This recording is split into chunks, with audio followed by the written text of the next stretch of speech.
आप देख रहे हैं सत्यहिंदी.com।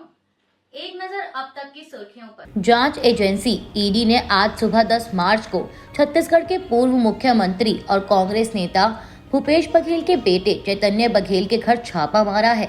मीडिया रिपोर्ट्स के मुताबिक उनके भिलाई स्थित आवास पर यह छापा मारा गया और इसके साथ ही छत्तीसगढ़ की कुल 14 लोकेशन पर ईडी की कार्रवाई चल रही है। यह कार्रवाई कथित आर्थिक अनियमितताओं और मनी लॉन्ड्रिंग से जुड़े मामलों को लेकर की जा रही है। इसके तार शराब घोटाले से भी जुड़े हुए बताए जा रहे हैं। पीटीआई की एक रिपोर्ट के मुताबिक ईडी ने पहले कहा था कि छत्तीसगढ़ शराब घोटाले के कारण राज्य के खजाने को भारी नुकसान हुआ और शराब सिंडिकेट के लाभार्थियों की जेबों में 2100 करोड़ रुपए से अधिक की रकम भरी गई। मामले को लेकर अभी अधिक जानकारी का इंतजार है। कांग्रेस नेता भूपेश बघेल के घर ईडी की छापेमारी के बीच भूपेश बघेल के एक्स हैंडल से उनके कार्यालय ने एक पोस्ट किया है। पोस्ट में कहा गया है कि 7 वर्षों से चले आ रहे झूठे केस को जब अदालत में बर्खास्त कर दिया गया तो आज ईडी के मेहमानों ने पूर्व मुख्यमंत्री कांग्रेस महासचिव भूपेश बघेल के भिलाई निवास में आज सुबह प्रवेश किया। अगर इस षड्यंत्र से कोई पंजाब में कांग्रेस को रोकने का प्रयास कर रहा है तो यह गलतफहमी है। गौरतलब है कि भूपेश बघेल को हाल ही में कांग्रेस पार्टी ने पंजाब का प्रभारी बनाया है।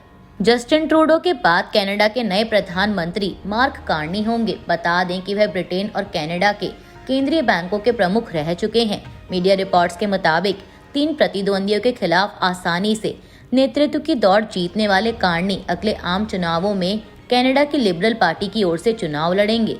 दरअसल जस्टिन ट्रूडो पर अपनी ही पार्टी के भीतर से इस्तीफा देने के लिए दबाव बढ़ रहा था, जिसके बाद 9 साल तक प्रधानमंत्री पद पर बने रहने के बाद जनवरी में उन्होंने अपने इस्तीफे की घोषणा की थी। इस बीच प्रधानमंत्री का पद स्वीकार करते हुए कार्नी ने कहा कि हमारा देश काले दिनों का सामना कर रहा है जो उस देश के कारण आए हैं जिस पर हम अब भरोसा नहीं कर सकते। अमेरिकी राष्ट्रपति ट्रंप को संदेश देते हुए कार्नी ने संकल्प लिया कि जब तक अमेरिकी हमें सम्मान नहीं देंगे तब तक वे अमेरिकी वस्तुओं पर जवाबी रेसिप्रोकल टैरिफ जारी रखेंगे। इसराइल ने अपने हालिया बयान में कहा है कि वो गजा को हो रही बिजली की सप्लाई को तुरंत प्रभाव से बंद कर रहा है। उसका कहना है कि वो बचे 59 बंधकों की रिहाई चाहता है और इसके लिए हमास पर दबाव डालने के इरादे से यह कदम उठा रहा है। मीडिया रिपोर्ट्स के मुताबिक देश के ऊर्जा मंत्री एली कोहेन ने कहा कि उन्होंने इसराइल इलेक्ट्रिसिटी कॉरपोरेशन को इलाके की सप्लाई रोकने का आदेश दिया है। एली कोहेन ने कहा कि मैंने गजा पट्टी के लिए बिजली की सप्लाई तुरंत बंद करने के आदेश पर हस्ताक्षर कर दिए हैं और हम अपने पास मौजूद हर रास्ते का इस्तेमाल करेंगे ताकि बंधकों की रिहाई हो और गजा से हमास का खात्मा सुनिश्चित हो सके। आपको बता दें कि इससे पहले भी बीते हफ्ते इसराइल ने गजा में राहत सामग्री, तेल और दूसरी चीजें लेकर जाने वाली गाड़ियों का रास्ता रोक दिया था। उसका कहना था कि वो पानी की सप्लाई बंद करने के बारे में भी विचार कर रहा है। दरअसल इसराइल चाहता है कि हमास अपने युद्ध विराम के पहले चरण के विस्तार को स्वीकार कर ले, लेकिन हमास चाहता है कि युद्ध विराम को लेकर दूसरे चरण की बातचीत शुरू हो। जम्मू कश्मीर में रमजान के दौरान आयोजित किए गए एक फैशन शो को लेकर विवाद हो गया है। इस मामले में प्रदेश के मुख्यमंत्री उमर अब्दुल्ला ने कहा है कि उन्होंने अधिकारियों से 24 घंटे के भीतर रिपोर्ट तलब की है। दरअसल मामला ये है कि 8 मार्च को जम्मू कश्मीर के गुलमर्ग में एक फैशन शो का आयोजन किया गया था। कहा जा रहा है कि इसमें कुछ मॉडल्स ने ऐसे कपड़े पहने थे जो बेहद छोटे थे और इनमें मॉडल अर्धनग्न नजर आ रहे थे। वहीं अब इस मामले को लेकर हुर्रियत कॉन्फ्रेंस के मीर वाइज उमर फारूक ने इस शो का विरोध करते हुए सोशल मीडिया पर लिखा, अपमानजनक, रमजान के पवित्र महीने में इस तरह का अश्लील फैशन शो गुलमर्ग में आयोजित किया गया। इसकी तस्वीरें और वीडियो वायरल हो रहे हैं और लोग सदमे में हैं और नाराजगी जता रहे हैं। उन्होंने मुख्यमंत्री उमर अब्दुल्ला को टैग करते हुए लिखा कि सूफी साधुओं की संस्कृति के लिए जानी जाने वाली घाटी जहां धार्मिक नजरिए वाले लोग हैं वहां इसे कैसे बर्दाश्त किया गया। उन्होंने मांग की कि जो लोग इसमें शामिल हैं उन्हें जवाबदेह ठहराया जाए। साथ ही उन्होंने लिखा कि पर्यटन को बढ़ावा देने के नाम पर इस तरह की अश्लीलता को कश्मीर में बर्दाश्त नहीं किया जाएगा। गुलमर्ग में हुए फैशन शो को लेकर जारी विवाद के बीच मुख्यमंत्री उमर अब्दुल्ला ने इसका जवाब देते हुए लिखा कि लोगों को सदमा लगने और उनकी नाराजगी की बात मैं समझ सकता हूं। मैंने कुछ तस्वीरें देखी हैं जो स्थानीय संवेदनशीलता का अपमान करती हैं, वो भी इस पवित्र महीने के दौरान। मुख्यमंत्री ने लिखा कि मेरा दफ्तर स्थानीय प्रशासन के साथ संपर्क में है और मैंने अधिकारियों से 24 घंटों के भीतर इस मामले में रिपोर्ट देने को कहा है। उन्होंने आगे लिखा कि रिपोर्ट मिलने के बाद जैसा उचित होगा वैसी कार्रवाई की जाएगी।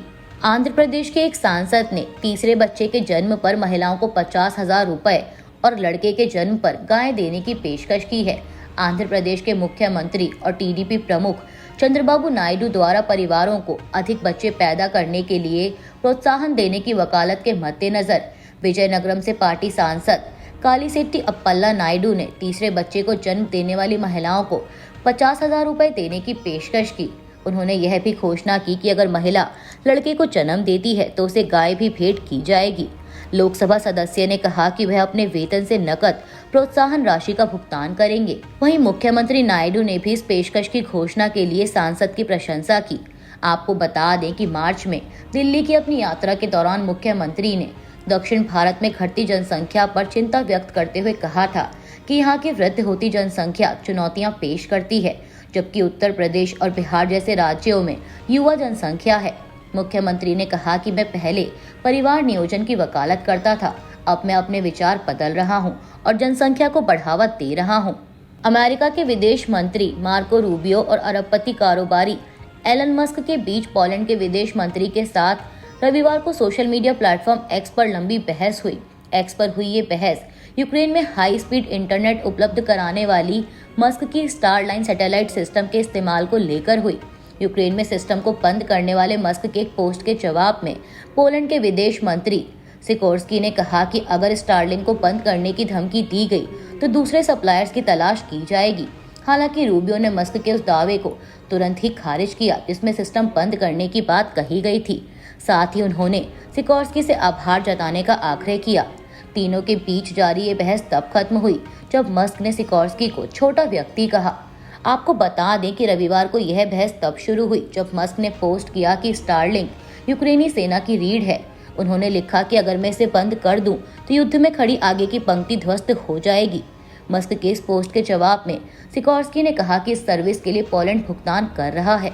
भारतीय क्रिकेट टीम के कप्तान रोहित शर्मा ने आईसीसी चैंपियंस ट्रॉफी जीतने के बाद उनके संन्यास को लेकर लगाई जा रही अटकलों को खारिज कर दिया है। रविवार को मैच के बाद प्रेस कॉन्फ्रेंस में रोहित ने साफ कर दिया कि वह वनडे फॉर्मेट से संन्यास नहीं ले रहे। रोहित ने कहा कि मैं इस फॉर्मेट से संन्यास लेने नहीं जा रहा हूं। मैं यह स्पष्ट करना चाहता हूं ताकि आगे कोई अफवाह ना फैलाई जाए। आपको बता दें कि चैंपियंस ट्रॉफी के फाइनल मैच में न्यूजीलैंड के खिलाफ रोहित ने 76 रनों की पारी खेली। कांग्रेस पार्टी की राष्ट्रीय प्रवक्ता शमा मोहम्मद ने भारतीय क्रिकेट टीम को आईसीसी चैंपियंस ट्रॉफी जीतने पर बधाई दी और भारतीय बल्लेबाज रोहित शर्मा की तारीफ की। उन्होंने एक्स पर एक पोस्ट में लिखा कि चैंपियंस ट्रॉफी जीतने में शानदार प्रदर्शन के लिए टीम इंडिया को बधाई। कप्तान रोहित को सलाम, जिन्होंने शानदार 76 रनों की पारी खेलकर जीत की नींव रखी। श्रेयस अय्यर और केएल राहुल ने महत्वपूर्ण पारियां खेलकर भारत को जीत की ओर बढ़ाया। आपको बता दें कि शमा मोहम्मद भारतीय क्रिकेट टीम के कप्तान रोहित शर्मा पर टिप्पणी करने के बाद से चर्चा में हैं। दरअसल उन्होंने बीते 3 मार्च को कप्तान रोहित शर्मा को अनफिट बताते हुए उन्हें वजन कम करने की सलाह दी थी, जिसके बाद उन्हें काफी आलोचना का भी सामना करना पड़ा था। अभी के लिए बस इतना ही। बाकी की खबरों के लिए जुड़े रहिए सत्यहिंदी.com के साथ। Copyright disclaimer under Section 107 of the Copyright Act 1976. Allowance is made for fair use for purposes such as criticism, comment, news reporting, scholarship, and research. Fair use is a use permitted by copyright statute that might otherwise be infringing.